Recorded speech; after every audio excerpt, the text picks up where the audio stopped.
श्री सतगुरुदेव महाराज जी दाता बंदी छोड़ पुनि पुनि चरण वंदना श्रद्धा सहित कर जोड़।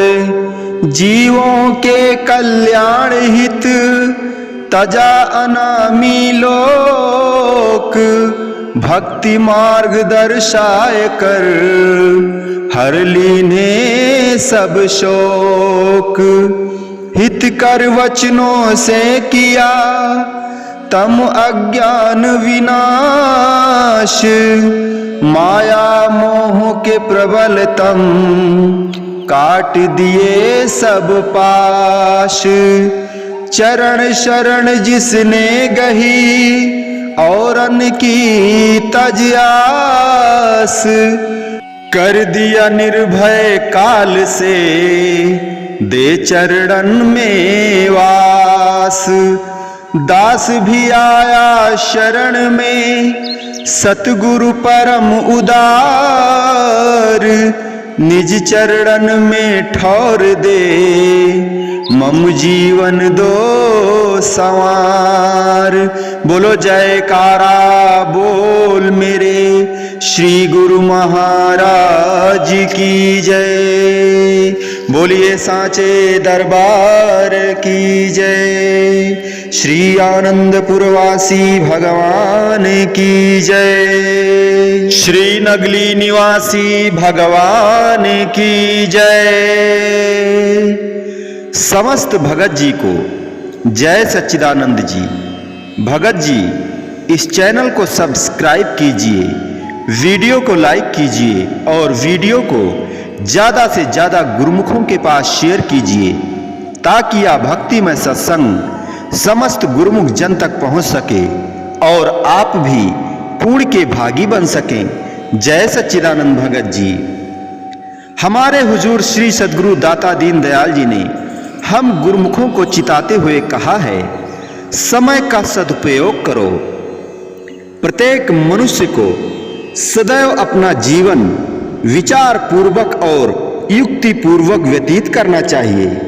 यह जीवन इसलिए है कि इसका पूरा पूरा लाभ प्राप्त कर लिया जाए।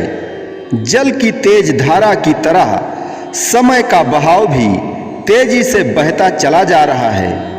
इसी समय में ही मानुष जीवन के वास्तविक उद्देश्य को पूरा करना है। इसीलिए यह ख्याल रखना जरूरी है कि समय नष्ट होने ना पाए और उससे ठीक ठीक काम ले लिया जाए। इंसान के लिए दुनिया में समय ही अत्यंत मूल्यवान वस्तु है। इससे बढ़कर अनमोल वस्तु कोई भी नहीं है। जैसा कि श्री कबीर साहब जी का वचन है, कहता हूँ कही जात हूँ कहाँ बजाऊं ढोल, श्वासा खाली जात है तीन लोक का मोल।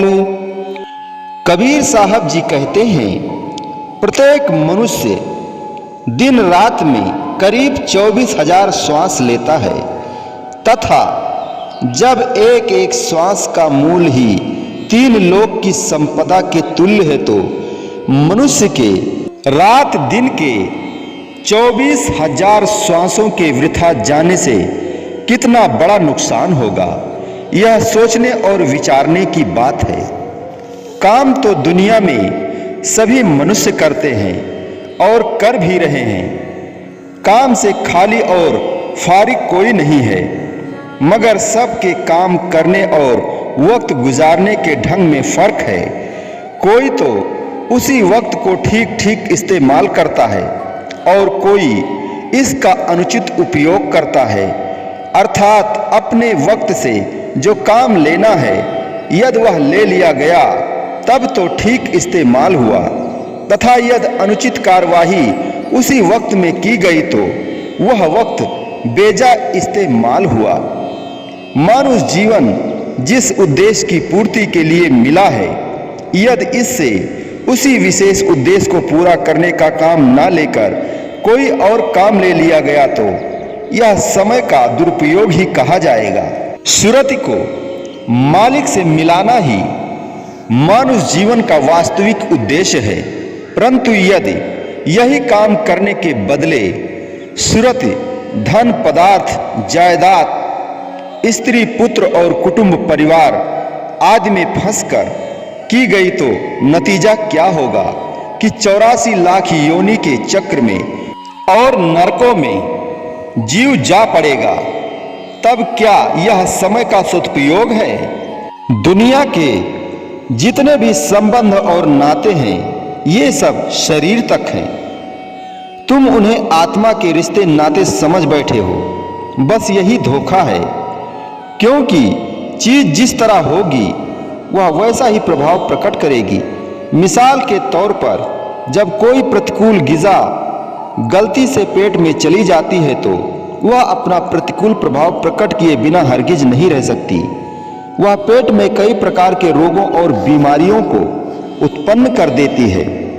इंसान अपने ख्याल से जो चीज खाता है वह तो लाभ प्राप्ति के लिए ही खाता है, किंतु उल्टे नुकसान क्यों हो जाता है? कारण यह कि वह चीज तबीयत के अनुकूल नहीं थी। इसी प्रकार ही मायावी ख्याल या माया की लगन भी सूरत में रच जाने से उसका नतीजा 84 लाख योनि में भटकना होता है। जबकि धन में सूरत रम जाने से सर्प की योनि मिलती है और पुत्र में सूरत फंस जाने से सूअर की योनि में जाना पड़ता है। तब विचार करो कि क्या मानव जीवन का यही ध्येय था कि वह सर्प अथवा सूअर बने? नहीं, हरगिज नहीं। यह तो जीवन का लक्ष्य नहीं है। इसीलिए कहा जाता है कि हमेशा ही सूरत में अनुकूल और शुभ विचार रखने चाहिए। भक्ति और सेवा के ख्यालों को ही ग़िज़ा सूरत को देनी चाहिए।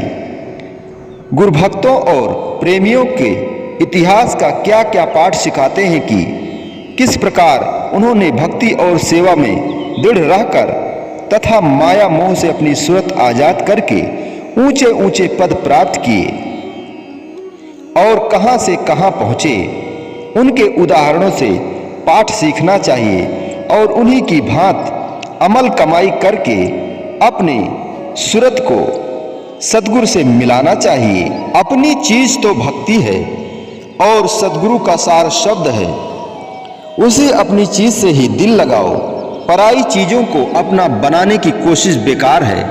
जो कोई पराई और बेगानी चीजों पर हाथ डालने की कोशिश करता है तो उसका नतीजा क्या होता है कि बेगानी चीज तो अपनी कभी बन नहीं सकती।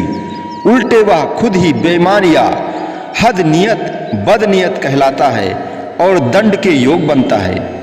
इसी प्रकार ही माया के सामान बेगाने हैं। यहाँ तक कि अपना शरीर भी बेगाना है। यह भी काल की मलकियत है। इसलिए इस बात को ध्यान में रखो और अपनी चीज से नाता या संबंध बनाते चलो। अपनी चीज तो सद्गुरु का सार शब्द है। जहाँ मात पिता सुत मीत न भाई, मन उह नामो तेरे संग जाई। जहाँ महाभयान दूत जम दले, तहाँ केवल नाम संग तेरे चले। जहाँ मुस्कलु होवे अति भारी, हरि को नाम खिन माहि उधारी। अनिक पुनः चरण करत नहीं तरे, हरि को नाम कोटि पाप पर हरे। गुरुमुख नाम जपहु मन मेरे, नानक पावहु सुख घनेरे।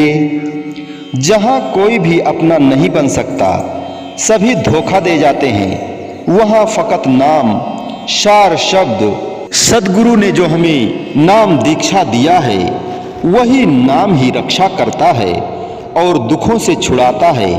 इसीलिए नाम से ही सूरत को जोड़ना चाहिए। तथा यदि दीगर मायावी चीजों से सूरत को लगाते हो कि बेगानी है और काल तुमसे आखिरकार छीन कर ही ले जाएगा, तब तुम्हारे पल्ले क्या रहा? जो अपनी चीज थी उससे दिल नहीं लगाया, उससे खुद ही दूर रहे।